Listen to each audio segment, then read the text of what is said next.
having to do with arts and, of course, how that intersects with social justice. So it fits right into our wheelhouse of the sort of topics we like to have. So, Sharon? Awesome. Thank you all so much for having me this morning. Thank you, Steve, for the reach out and the reminder, because sometimes I do have a little seasoned brain and I will forget things that I've made commitments to. So thank you so much for extending this invitation. We are super, super appreciative for the opportunity. So as Steve has shared, my name is Sharon Fletcher. I'm the executive director for the Houston Freedmanstown Conservancy. Now, I did put my picture up first because I hate putting my picture up, and my team knows that. So they moved this presentation around to put my photo first to make me giggle and laugh, and because they know that I hate that, right? But I have been with the Conservancy for the last 3 years. Actually, as a matter of fact, this November makes 3 years on the dot. My background professionally is with the city of Houston. I worked for the city for about 17 years in Houston Public Works, the Houston Public Library, where I did a lot of collaborative projects and special projects that leaned into literacy, small business, the mayor's initiatives under both Mayor Parker, Mayor Turner, and then I left shortly before Mayor Whitmire came into office. And then my last stint, I served as Deputy Chief of Staff for Councilmember Abby Kamen's office. Short lady, real fiery. She has a lot of things to offer. I love Abby to death, but that was my last stint with the city of Houston. So coming into this nonprofit work, I was very familiar with the community of Freedmanstown because a lot of the work that was happening by way of those other departments that I served in, they touched Freedmanstown. And just so happened District C represented Freedmanstown. So the work wasn't new to me. So the transition was very, very much so easy when the opportunity came. So Freedmanstown, just want to be able to share that I want to go through some background history about Freedmanstown first, and then talk about some of our projects. I'll try not to make this like really overwhelming because it can be a lot. I remember first coming into the space and saying, oh my God, how do I organize all of these thoughts? Because there's so many great things to talk about with the community of Freedmanstown. So I'll start here. Freedmanstown is the oldest African-American settlement in Houston post-Civil War. So, and I also like to say second coming of emancipation, right? So Emancipation Proclamation happens January 1st, 1863, and then you get the General Order 3 by General Granger that happens in Galveston, June 19th, 1865. So on the brink of that announcement, you have a little over 1,000 folks that migrate from Galveston, Matagorda Bay, Brazoria County, even Louisiana and some of the other surrounding states, and they migrate to Houston, and they settle on the south banks of Buffalo Bayou. Now, if you guys know anything about Houston, and I'm always getting the founding day of Houston, but at that particular time, Houston may have been about 30 years old. So it was still very much so brand new in terms of development and all of those things. So when emancipation happens, you know, there's this encouragement to come to Houston for opportunities, right? There's this new thing that's happening. The city is being built up. However, you still had the displacement of African Americans versus Caucasian population, right? So they settle on the south banks of Buffalo Bayou in a tent community. As you all know, that was swampland, so it's really uninhabitable. But being the, yes, uninhabitable. Oh my God, I wouldn't get in there today, but you know, that's a whole nother topic in conversation. But settling on the south banks of Buffalo Bayou as a tent community, being this uninhabitable space, they saw it as an opportunity to build community. So they went from a tent community to the community that we have today, even though where we are right now isn't the complete historical geographical lines of Freedmanstown, but there still remains this 40-block territory that sits right in the middle of Fourth Ward, and that is adjacent to Midtown. And so the historical geographical lines of Freedmanstown extend beyond that, technically close to where you guys know C. Baldwin Hotel. Antioch Missionary Baptist Church is on that side, where City Hall is, also was a part of Freedmanstown as well. So we get this great migration of folks that happen, and this community is built, it is settled. These freed people constructed homes, schools, businesses, the educational institutions. They may not necessarily be there today, but there are still a few that are still around today. So at the height of this community being built, I'll go back a little bit. So in 1870, and I think does everybody know Jack Yates? They probably know the school. Okay, got it. So Jack Yates is considered to be a founding father of Freedmanstown, along with some others like Ned Pullum, who had like 10 jobs. I'm like, oh my God, he's a serial entrepreneur. But he was amazing. He was a minister. He owned he owned a pharmacy. He owned a shoe repair shop, and he was a brick mason. Now, I'm just gonna say this, fellas. I love all you men in here, but he didn't do any of that without his wife. Girl power. I know Mrs. Pullum was right in the thick of things, and she was making it happen. Even if she was keeping the books, she was keeping the children in line, or even if she just had the grand idea that we're going to open up these spaces. So I won't let them forget about the women who were in this community, because I know she was right there with them. But in 1870, Jack Yates built the first two-story home in this community. It is the house that you all probably has had a chance to see over at Sam Houston Park. The Heritage Society inherited the home because there was a time when some of the property and things like that were being destroyed in Freedmanstown. And so to preserve that, that house was moved over to the Heritage Society. So, you know, Jack Yates, he was also considered to be a serial entrepreneur too. He was a grand individual, actually. His family, and this is prior to emancipation happening or the announcement happening in June 19th, 1865, they were originally from Virginia area. And so with slavery ending, there were two owners. So his family had an owner, and then his wife's family had an owner. And so they decided to come down south to Texas where they could continue with enslavement. He was actually a free man for a period of time, for quite some time. And being a free man, you know, there's quite a bit that he learned in terms of carpentry. We also say like master building communities. There was so much that he did. But during that transition time, he decided to re-enlist, he re-enslaved himself, essentially, to come to Texas to reunite with his family, with his wife and his children. So he left Virginia, came to Texas, was in that Matagorda Bay area with his family, and then when the emancipation happened, him and his family migrated here. So that is why Jack Yates is talked about quite a bit in the community, because he's considered to be one of the founding fathers of the community. He also, serial entrepreneur. He's the founder of Antioch Missionary Baptist Church. He's also the founder of Bethel, the Bethel Missionary Baptist Church, which is now Bethel Historic Site on Andrews Street. He was also responsible for the planning of what the community actually shaped up to be. The Yates family owned several lots in Freedmanstown. Actually, one of his daughters was the first woman to be able to own property in Freedmanstown. His family was also the beginning of the educational system.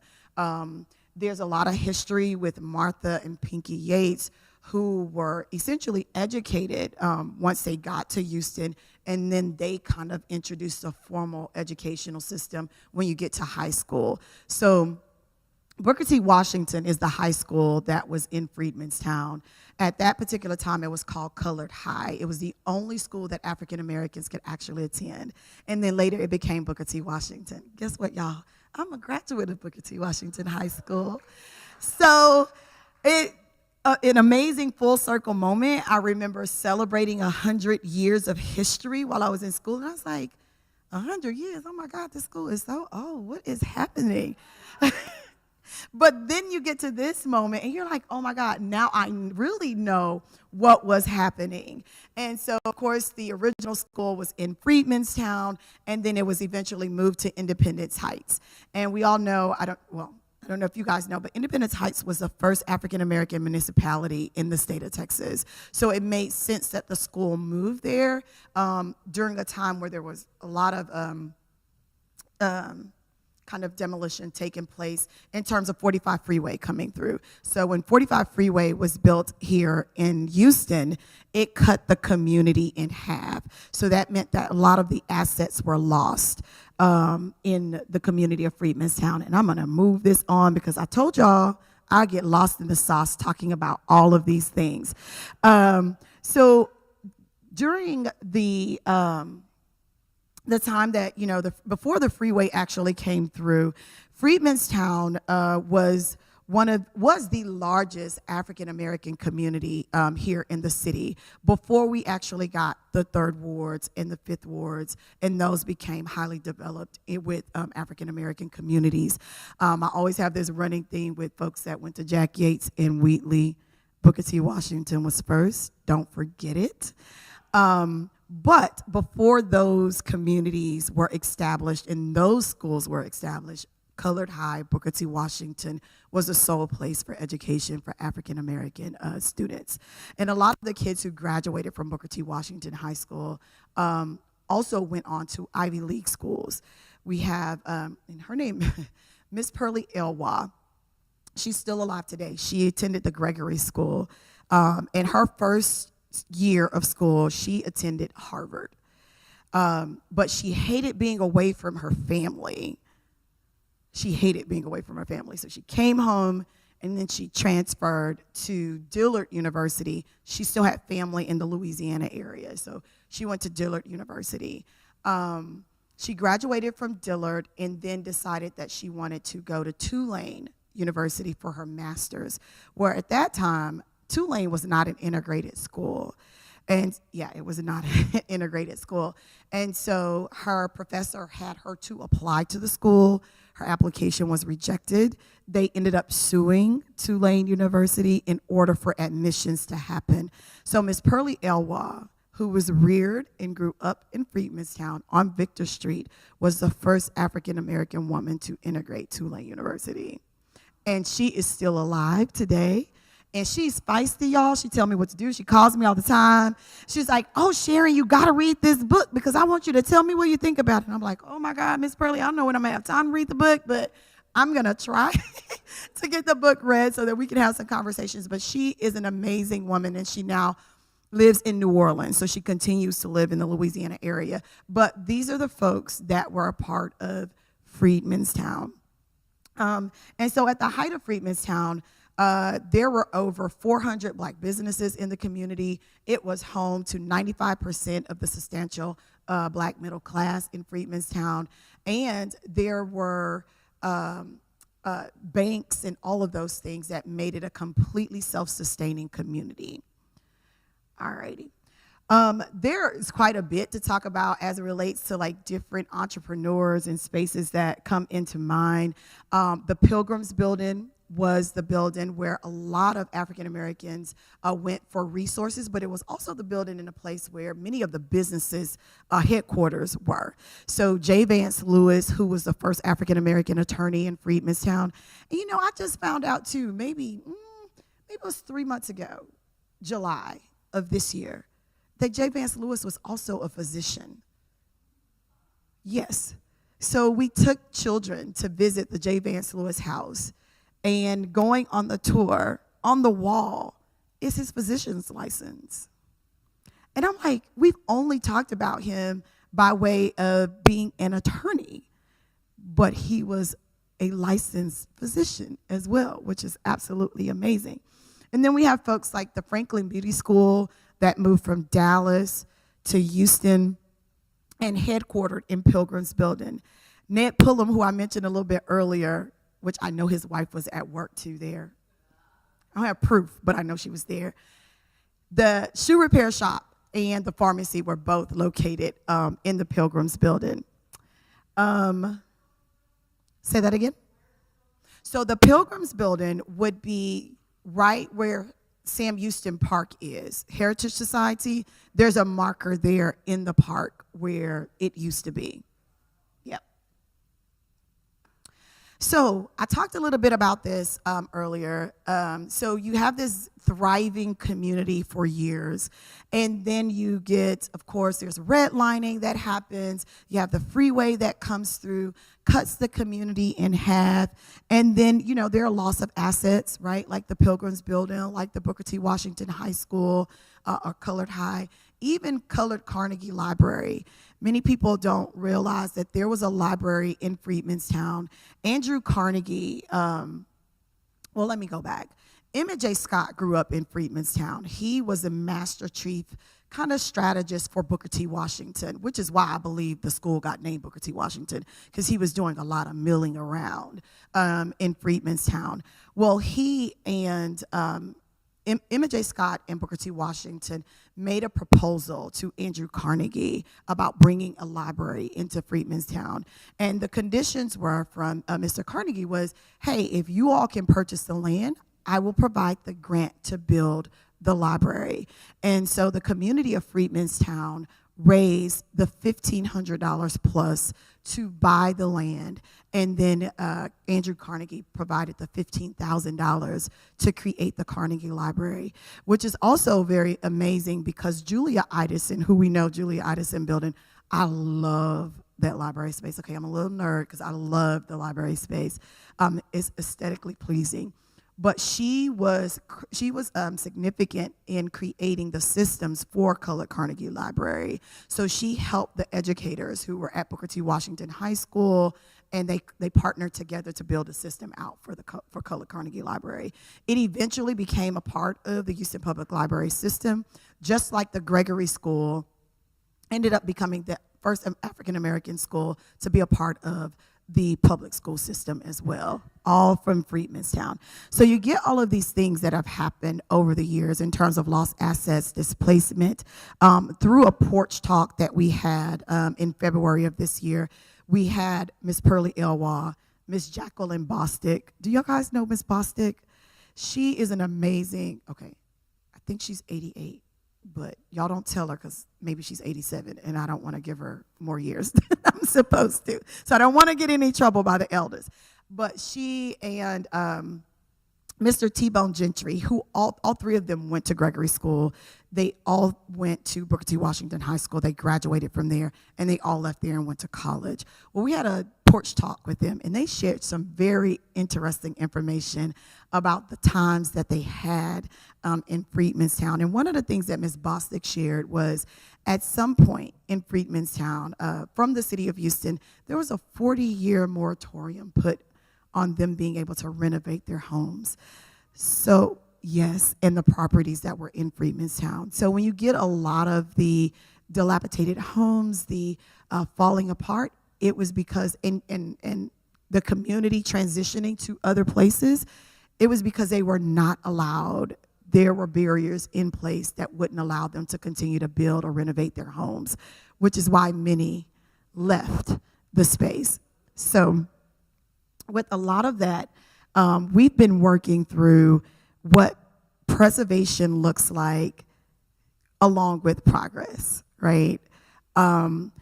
Freedmanstown is currently on the National Registry for Historic Places. It was done in 1985. Since the commencement of our organization, we've been able to be named a heritage district, and that happened in 2021, and that was pretty significant because we're able to protect the public right-of-ways like the historic brick streets. How many of you guys have heard of the historic? Yes. So always been some fights about the bricks in the community. Well, those bricks are over 100 plus years old. They were laid by the descendants of Freedmanstown. And so they're so important to the fabric and the foundation of that community. So being named a heritage district really allowed us to be able to protect that. In addition, we have 35 plus remaining historical assets by way of Antioch, Gregory School. There's still some homes in the community along with the historical brick streets. And the reason why we say 35 plus, because there are some spaces that we are working on to get their historical markers and also continuing to have the preservation. Right now, there are 7 1930 homes that are up for sale, and we're trying to work through what that looks like, but I'll tell you guys about that.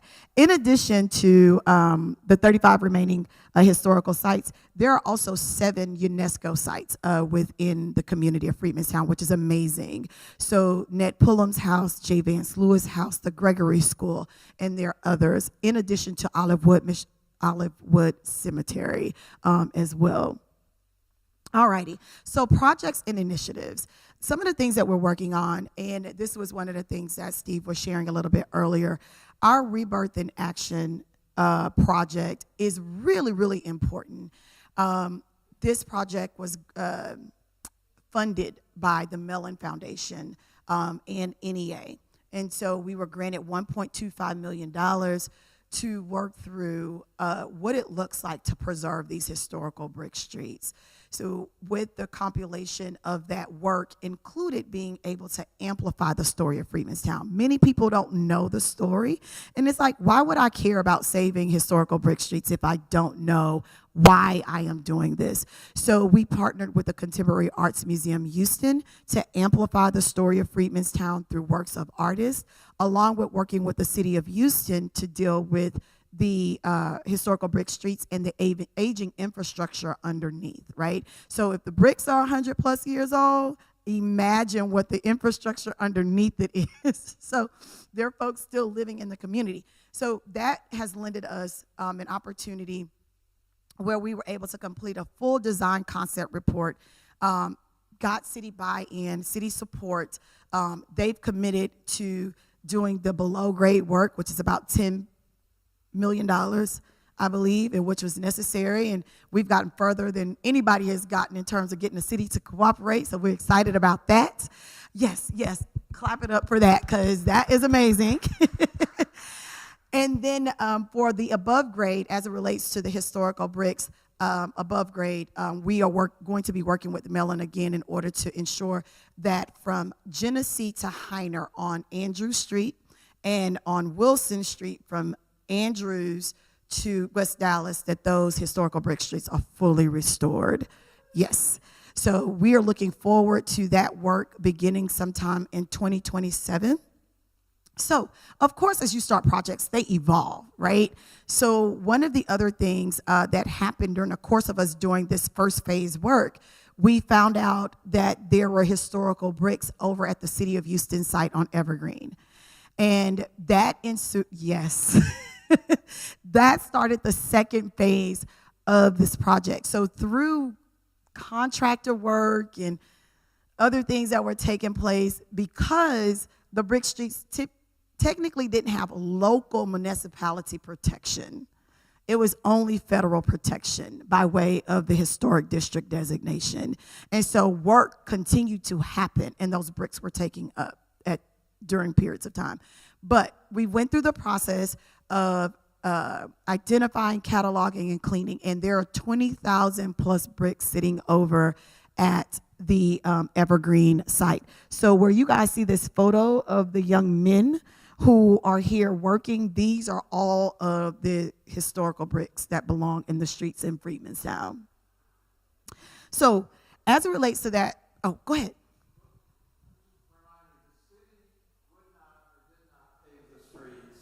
So the residents had to purchase and pave the streets themselves. Yes. Because city would not. Yes, they would not. You're absolutely right. The community petitioned the city to actually pave the streets. They said no, essentially. And if you do it, you have to work with the white contractor in order to do it. They raised money to do it the first time, but the contractor went out of business. Yeah, they went out of business. And then so the community raised the money the second time, and they paved the street. So the pavers belong to the community, which is the work that we've been able to do with the city in terms of an interlocal agreement to say, hey, these historical assets belong to the community, although the city has the responsibility of keeping the city infrastructure up. So that phase 2, and I'm going to end there because I saw the 5-minute marker, but the phase 2 work along with the bricks that we were just talking about, that led us into a second kind of partnership with Mount Horeb Missionary Baptist Church, which sits right across the street from the Freedmanstown Visitor Center. they had 3 historical homes that were literally falling apart. So this second phase of our project includes the restoration of those 3 houses, plus the historical bricks that we've cleaned and palletized over at Evergreen, along with building a pavilion. The pavilion will house the bricks until they actually go back into the streets in 2027, 2028, 2029. And then after that, that pavilion will become an element for the community in terms of celebrations and spaces of use. So that particular project cost us $6 million, and we were able to raise that money fully for that work. And so, yes, yeah, we've been working, Jesus. Now, what comes along with that is being able to maintain. So a lot of our fundraising efforts are towards preservation and maintenance as we're doing this work. I like to singularly look at this work as preservation-driven economic revitalization for the community of Freedman Sound. I'm going to skip this because I talked about this a little bit already with Juneteenth and June 19th, 1865. Sorry, y'all, got my retainers in, so sometimes I get a little tongue-tied here. And then so the Conservancy, our work, is literally the protection and preservation of this community by way of projects like Rebirth in Action that will restore the historical brick streets, that are also restoring the historical homes and bringing additional elements that preserve the cultural fabric of the community. We're also intending to continue to do that, as I shared, with the 7 houses that are up for sale that we're now trying to save those as well. So the efforts around preservation continues for our organization. And so as it relates to being able to donate or give, there are things that are on our website that you are able to pick what you would like to do. So if it's preservation and maintenance, if it's Rebirth in Action, if it's just to make sure that we're having programs and events and things of that nature that continue to inform people, that actually works as well. So this last slide that I have here, well, not the complete last slide, but this just actually shows some of the highlights of the events and programs. So you saw that everything was in black and white because you could see the movement of time, but now we're here in color, and the vibrancy of the community is continuing to grow.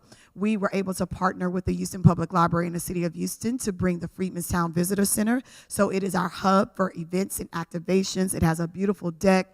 We had about 35 kids over the summer, which was absolutely amazing, but absolutely crazy because I'm a mom of 6 and I've gone, yes, mom of 6, but they're older. And so having little kids running around the complete community for a whole week was absolutely amazing, but it was also informative as well. And as you guys can see, that middle picture there at the bottom, that's what we envision Rebirth in Action completing in 2028, 2029. So I am actually going to stop there. But thank you all so much for providing this opportunity for a presentation.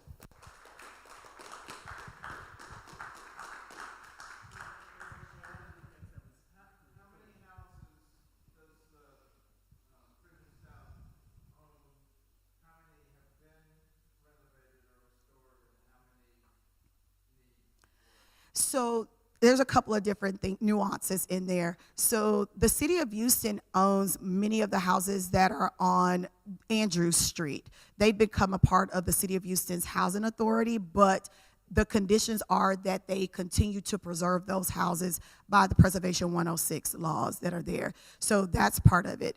The Conservancy, we currently own 2 houses in Freedmanstown. They're on Saulnier Street. We've been able to save those. We have to raise a little over $300,000 more to do the restoration. We've been able to completely buy them, move them, replat the land, put them next to each other. So we've done that work. So that last part of that work is like $300,000 or so for restoration.